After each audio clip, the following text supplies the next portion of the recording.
دجال کے حوالے سے آج تیسرا ہمارا حصہ کا ابتدا ہم کر رہے ہیں۔ پہلے دو حصے ہم نے ذکر کیے، پہلے پارٹ کے اندر ہم نے تفصیل سے ذکر کیا معتزلہ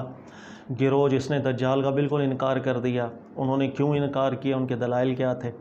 پھر میں نے دوسری نشست کے اندر آپ لوگوں کو ذکر کیا دجال کے حوالے سے اہل سنت کے علماء میں سے ابن حزم، امام طحاوی، اس کے علاوہ محدثین میں سے ابن حبان، یہ وہ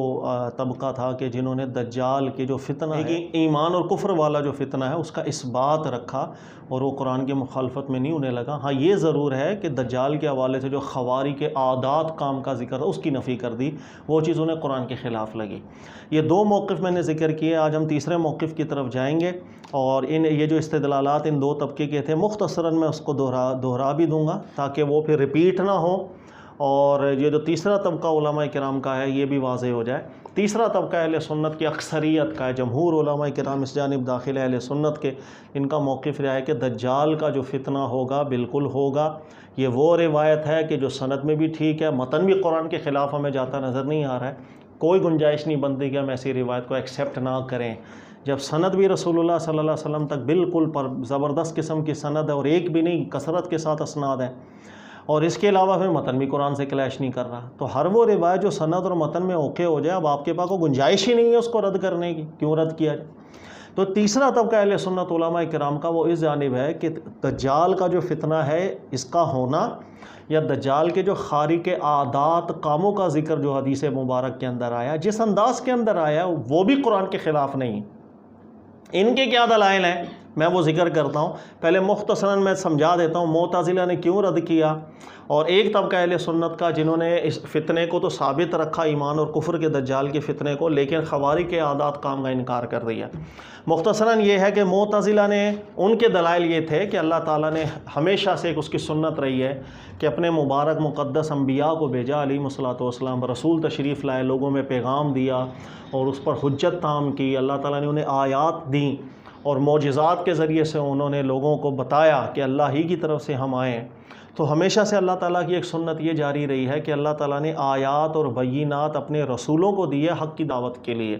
کبھی بھی اللہ کی سنت قرآن میں ہمیں یہ نہ ملی کہ کوئی باطل پہ کھڑے تھے اور ان کو اللہ تعالیٰ نے ایسی آیات دی ہیں کہ وہ لوگوں کو دکھا کے مردے زندہ کر کے یا بارشیں برسا کے دکھا رہے ہوں۔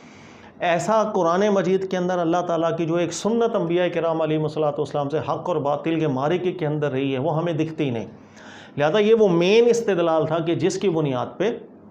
ان لوگوں نے خارق عادات کام جو دجال کے حوالے سے ذکر ہوئے ہیں وہ چونکہ سمجھ میں نہیں آئے، قرآن کے خلاف بھی ذکر نظر آئے، لہذا دجال کے فتنے کا ہی اکثر انکار کر دیا تھا معتزلہ گروہ نے۔ لیکن اس کے مقابلے میں جو ابن حزم، امام طحاوی، ان کا جو میں نے آپ کو استدلال ذکر کیا تھا وہ مختصر یہ تھا کہ یہ دو حصے ہیں، ایک ہے کہ کیا ایسا کوئی فتنہ آ سکتا ہے، یعنی دجال کا ایسا فتنہ جو ایک بڑا فتنہ ہو جس میں ایمان اور کفر درجے کا فتنہ ہو، ایسا کوئی فتنہ امت کے اندر آنا، کیا یہ چیز قرآن کے خلاف ہے؟ دوسری جہت یہ ہے کہ جو خارق عادات کام کا بعض روایتوں کے اندر ذکر ہوا ہے اس کا، تو وہ چیز قرآن کے خلاف۔ انہوں نے دونوں چیزوں کو الگ الگ کر کے دیکھا۔ جب اس جہت میں دیکھا کہ اگر اللہ کے نبی علیہ السلام سے ایک صحیح چین اور سند کے ساتھ یہ بات ہمیں مل رہی ہے کہ نبی پاک علیہ السلام متنبع فرما رہے ہوں کہ ایک فتنہ آئے گا کہ جو ایمان اور کفر درجے کا ہوگا، ایک بڑا فتنہ ہوگا، صرف یہ بات قرآن کے کبھی خلاف نہیں ہوتی کہ اس لیے کہ اللہ تعالیٰ نے بھی بہت سی قوموں کے ایسے جو فتنے ان کے اندر آئے ہیں جو ایمان اور کفر درجے کے تھے قرآن میں بارہا ذکر کی، اور ہر دور کے اندر فتنے آتے ہیں۔ اسلامی تاریخ کا بھی مطالعہ ہم کریں تو ہر دور کے اندر بہت سے فتنے آئے ہیں اور آج تک آتے ہیں، ہر صدی کے اندر آتے ہیں، تو اس کے اندر کوئی نئی بات نہیں ہے۔ دوسری بات انہوں نے جیسے ہاروت اور ماروت والا واقعہ اللہ نے قرآن پاک میں ذکر کیا، وہ حضرت سلیمان علیہ السلام کے بعد یہ واقعہ آیا جب شیاطین نے جادو بہت زیادہ پھیلا دیا اور ایک معاملہ ملتبس حق باطل کا ہو گیا، پھر دو فرشتوں کو اللہ تعالیٰ نے ہاروت اور ماروت کو بھیجا، ان کے ذریعے سے حق باطل کا امتیاز ختم ہوا۔ تو یہ ایمان اور کفر کا امتحان ہے جو اللہ نے قرآن میں ذکر کیا۔ لہٰذا انبیاء کرام علیہ الصلوۃ والسلام کے بعد کسی بھی قوم پر کوئی بڑی آزمائش آ جائے، کوئی فتنہ آ جائے، اس فتنے کے اندر ایمان اور کفر درجے کی بحثیں ہو رہی ہوں کہ یہ مومن ہے، یہ کفر میں چلا گیا، قرآن تو ایسے فتنوں کا اثبات کر رہا ہے۔ تو اگر اس بڑے فتنے کی طرف اللہ کے نبی صلی اللہ علیہ وآلہ وسلم سے ایک صحیح سند کے ساتھ بات آ جاتی ہے، وہ قرآن کے بالکل مطابقت میں ہوتی ہے، ہم اس کا انکار نہیں کر سکتے۔ ہاں یہ ضرور ہے جو خارق عادات کام کا ذکر ہے، وہ معتزلہ نے جو دلائل دیے اسی کے اوپر ابن حزم ہے، طحاوی ہیں، محدث ابن حبان ہے، ان کا رجحان چلا گیا۔ انہوں نے کہا یہ بات ٹھیک لگ رہی ہے کہ آیات اور بینات اللہ نے ہمیشہ اپنے نبیوں کو دیے، کہ وہ جب معجزات دکھاتے تھے لوگ حق مانتے تھے، ان پر حجت عام ہوتی تھی، لیکن کبھی بھی باطل قوتوں کو اللہ تعالیٰ نے ایسے خوارق عادات، نشانیاں، آیات دی نہیں ہیں۔ لہٰذا یہ معاملہ کہ خارق عادات چیزیں دجال کو ہوں گی، اس معنی کی جو روایات ہیں ان کو قرآن پاک کے مخالف ہونے کی بنیاد پر انہوں نے قبول نہیں کیا۔ پھر اس پر دو دلائل یہ اور بھی مزید بناتے تھے، جیسے میں نے ذکر کیا تھا بخاری کی ایک روایت ہے، ہوا اہون علی اللہ من ذالک، کیا اس کی ایسی اوقات نہیں کہ اللہ کے نبی علیہ السلام نے فرمایا کہ اللہ اس کے لیے اتنی بڑی چیزیں کر دے کہ یہاں جنت اور یہاں دوزخ، یا یہاں روٹیوں کا پہاڑ ہو اور یہاں پر پانی کا پہاڑ ہو۔ تو ایک روایت سے بھی یہ استدلال کرتے ہیں۔ یہ دو موقف تھے جن کے دلائل آپ کو سمجھ میں آ گئے۔ اب تیسرا موقف جس پر جمہور علماء کرام کھڑے ہیں، ان کے نزدیک ایک چیز تو دجال کا فتنہ، یعنی ایسا فتنہ اس امت کے اندر آئے جو اتنے بڑے درجے کا ہو، جس میں ایمان اور کفر ہو، ٹھیک ہے جی، قرآن کی مطابقت ہے، وہ تو ہم نے بتا دیا قصہ ہاروت اور ماروت سے کہ بڑے بڑے فتنے بھی آئے ہیں۔ جہاں تک خوارق عادات کام کا ذکر ہے، ان خارق عادات کام کو جمہور علماء کرام ذکر کرتے ہیں کہ جس نظر سے معتزلہ نے دیکھا ہے، یا جس نظر کے ساتھ ابن حزم، طحاوی یا ابن حبان نے دیکھا ہے، اس نظر سے دیکھیں گے تو بالکل ایسا لگے گا قرآن کے خلاف۔ لیکن جس نظر سے ہم آپ کو اب دکھانے جا رہے ہیں، قرآن کی کچھ آیات سے سمجھانے جا رہے ہیں، یا جس نظر سے روایتوں میں اللہ کے نبی صلی اللہ علیہ وسلم سے بات ثابت ہوئی ہے، اور رسول اللہ صلی اللہ علیہ وسلم جس جہت کے اندر ان خارق عادات چیزوں کو سمجھا رہے ہیں، وہ بالکل الگ رخ ہیں۔ جس رخ سے یہ دیکھ رہے ہیں وہ بالکل الگ ہے۔ لہذا جس رخ سے روایات میں ذکر ہو رہا ہے، قرآن کی مطابقت کے اندر ہی یہ خارق عادات، جس جہت کے اندر روایات کے اندر اللہ کے نبی علیہ السلام سے ثابت ہو رہا ہے کہ جن خارق عادات چیزوں کو جس طرح بیان کیا جا رہا ہے وہ کبھی بھی قرآن سے کلیش نہیں کر رہے ہیں۔ لہٰذا فتنہ ایمان اور کفر کا ہو سکتا ہے، یہ بات بھی قرآن کی مطابقت کے اندر ہے، جیسے قصہ ہاروت اور ماروت سے سمجھا دیا گیا۔ اب خارق عادات چیزوں کا جو ذکر جس انداز میں اللہ کے نبی علیہ السلام سمجھا رہے ہیں، وہ قرآن کی مطابقت ہے۔ یہ کوئی آیات بینات نہیں ہے کہ ان آیات کی بنیاد پر، قرآن کی ان آیات کی بنیاد کے اوپر آپ ان کو قرآن کے خلاف سمجھ لیں، بلکہ ایک واقعے کو دیکھیں قرآن پاک نے ذکر کیا، پھر آپ کو سمجھ میں آئے گا کہ جو خارق عادات چیزوں کا ذکر اللہ کے نبی علیہ السلام فرما رہے ہیں، ان کی کیا حقیقت ہے۔ کیا یہ ان آیات جو اللہ کے نبیوں کو دی گئی ہیں اس کے متعارض نظر آ رہی ہیں، یا کوئی الگ چیز ہے جو ان چیزوں سے مطابقت آ رہی ہے؟ وہ یہ ہے کہ سورہ طٰہٰ کے اندر آپ دیکھیں گے اللہ تعالیٰ نے حضرت موسیٰ کریم علیہ السلام اور فرعون کا ایک واقعہ ذکر کیا، جس کے اندر جادوگروں کے ساتھ مقابلہ ہو رہا ہے۔ اب یہ میں مختصراً آپ کو پڑھ کے سناتا ہوں تاکہ ہم اس سے کچھ نکات نکالیں، پھر دیکھیں کہ اللہ کے نبی علیہ السلام نے جو دجال کا فتنہ ذکر کیا،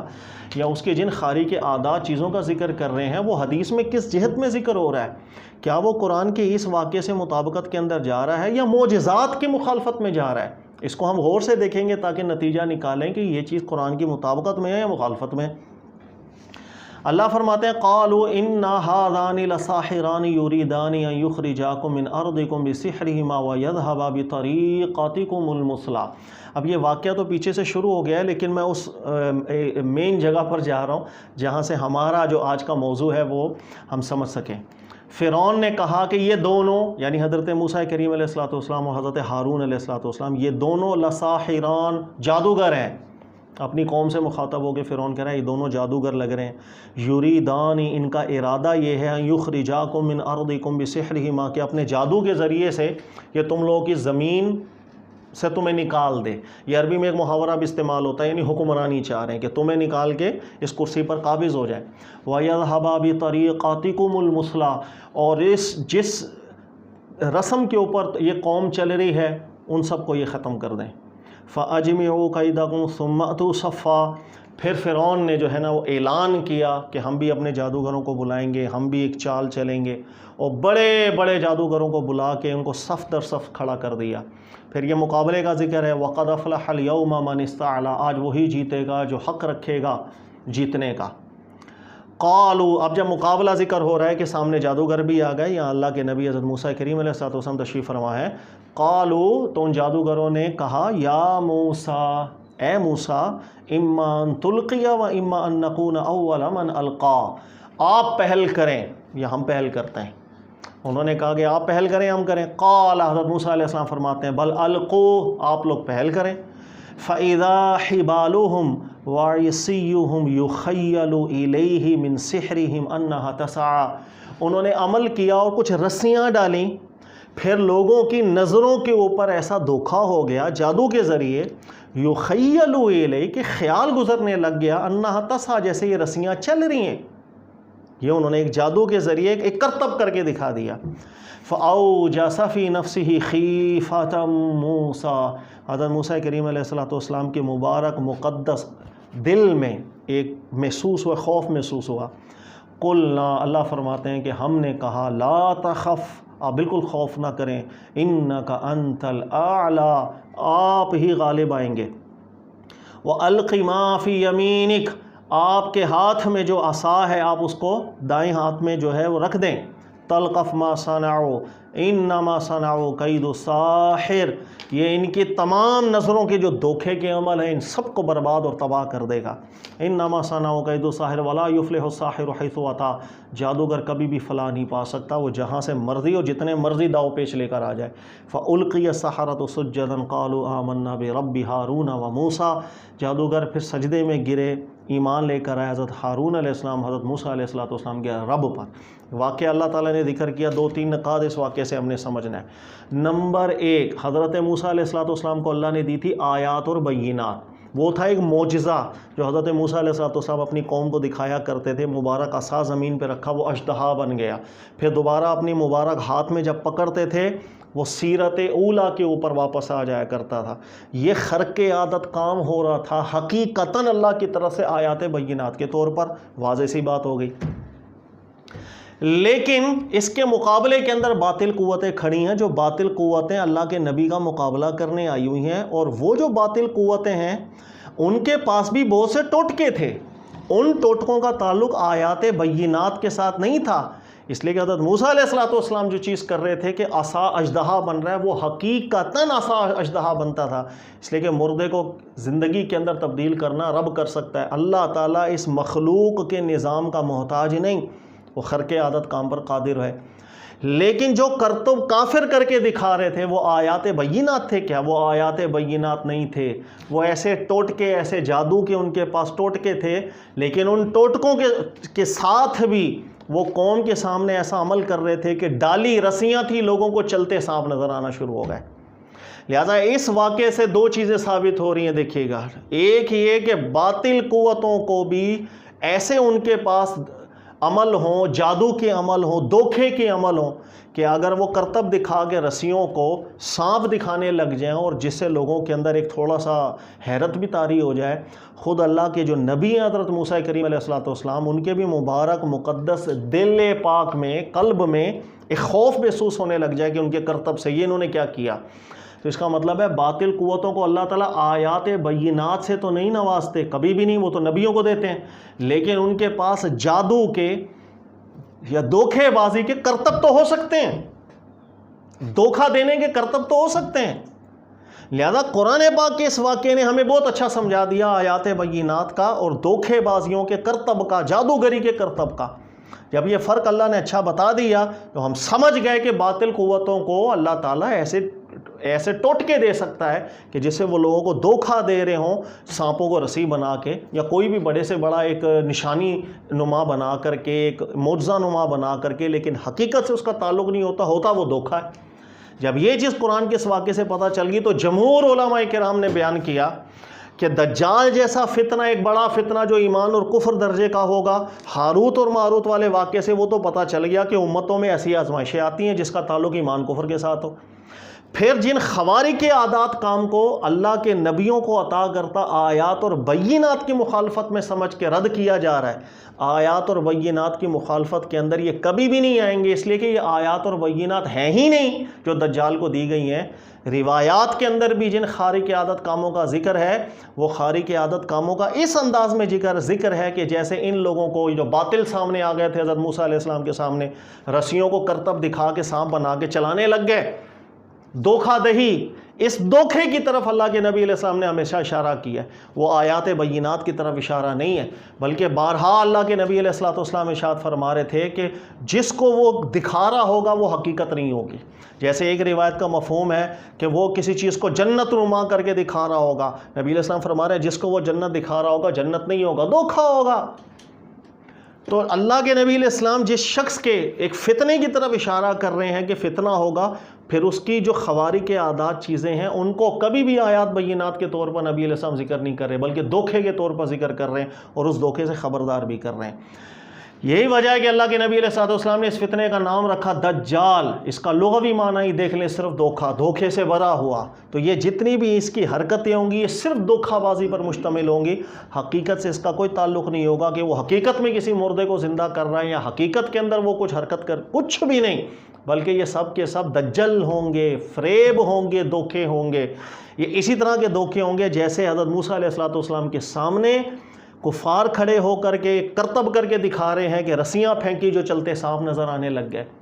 بس یہ اس طرح کا ہے جس کی قرآن مطابقت کر رہا ہے، حقیقت سے اس کا کوئی تعلق نہیں ہوگا۔ یہی وجہ ہے کہ جمہور علماء جو گزرے ہیں انہوں نے واضح طور پر ذکر کیا کہ ایسا فتنہ جس کا ایمان اور کفر سے تعلق ہو اور اس کے پاس کچھ ایسی طاقتیں ہوں جس کو ہم ایک کرتب سے تعبیر کر سکیں، حقیقت سے نہیں، یعنی حقیقتاً وہ مردے کو زندہ کر رہا ہے جس طرح حضرت عیسیٰ علیہ السلام کیا کرتے تھے، بالکل نہیں، وہ اللہ کے نبیوں کے معجزات، بلکہ ان کا تعلق ایک جس طریقے سے یہ جو واقعہ میں نے ذکر کیا، کرتب نما، دھوکہ نما، جادو نما، نظروں کا دھوکہ، اس معاملے کے اندر آ کر کے لوگوں کو گمراہ کرے، تو قرآن پاک کی مطابقت میں بات یہ جاتی ہے کہ ایسے کرتب کی جو چیزیں وہ کسی فطرے کو مل جائیں، کسی انسان کو مل جائیں اور وہ اس سے لوگوں کو گمراہ کرنے کی کوشش کرے۔ لہذا یہ جو تیسرا طبقہ علماء کا جس پر جمہور علماء قائم ہے اہل سنت کے، ان کے نزدیک دجال کا جو فتنہ حدیثوں میں ذکر ہوا کثرت کے ساتھ، اس میں دو چیزیں ہیں، ایک ہے ایمان اور کفر کے درجے کا فتنہ ہوگا، اور دوسری بات اس کے پاس ایسا فریب ہوگا، دجل ہوگا، دھوکہ ہوگا جس سے وہ لوگوں کو دھوکہ دکھا کے لوگوں میں فتنہ ڈالے گا ایمان اور کفر کے درجے کا۔ لہذا اس کے اندر ایک فتنے کا آنا یہ بھی قرآن پاک کے مخالف نہیں، اور اس کے پاس کچھ ایسے کرتبوں کا ہونا کہ جس کرتب کا آیات بینات کے ساتھ کوئی تعلق نہ ہو، بلکہ ایک دجل کے ساتھ، ایک فریب کے ساتھ، ایک جادو کے ساتھ اس کا تعلق ہو، نہ یہ بات قرآن کے خلاف ہے نہ یہ بات قرآن پاک کے خلاف ہے۔ لہذا جمہور علماء اسی جانب رہے ہیں کہ دجال کے فتنے میں دونوں چیزوں کو قبول کیا جا سکتا ہے، اس میں کوئی بعید بات نہیں ہے۔ یہ تین موقف ہو گئے جو میں نے آپ کو سمجھا دیا، کہ ایک موقف جنہوں نے بالکل انکار کر دیا، ایک موقف جنہوں نے ایک چیز کو مانا، خوارقات کو رد کر دیا، تیسرا موقف علماء کا ایسا ہے جنہوں نے دونوں چیزوں کو اپنی جگہ پر رکھ کے سمجھایا کہ روایات میں کس چیز کا ذکر ہے، خوارق جو ہے وہ کس انداز میں ذکر ہو رہے ہیں، آیات بینات کے طور پر نہیں بلکہ اس کے دھوکے کے طور پر استعمال ہو رہے ہیں، اور قرآن اس کی تائید کر رہا ہے۔ لہذا یہ تین موقف بن گئے۔ اگلی نشست کے اندر انشاءاللہ میں اب آپ کو یہ ذکر کروں گا کہ دجال، اس کے حوالے سے مزید اہل سنت کے علماء کرام کے دو گروہ بن گئے، یعنی یہ جو کرتب کر کے دکھائے گا، یہ جو جادو کر کے دکھائے گا، اس سے کیا مراد ہے، اس مراد کے اندر ہمارے پھر علماء کرام کے دو طبقے بن گئے۔ یہ پھر ہم انشاءاللہ تعالی اگلی نشست کے اندر آپ کو سمجھاتے ہیں کہ وہ کیا مراد ہے اس کے دجل سے۔ جزاک اللہ خیرہ۔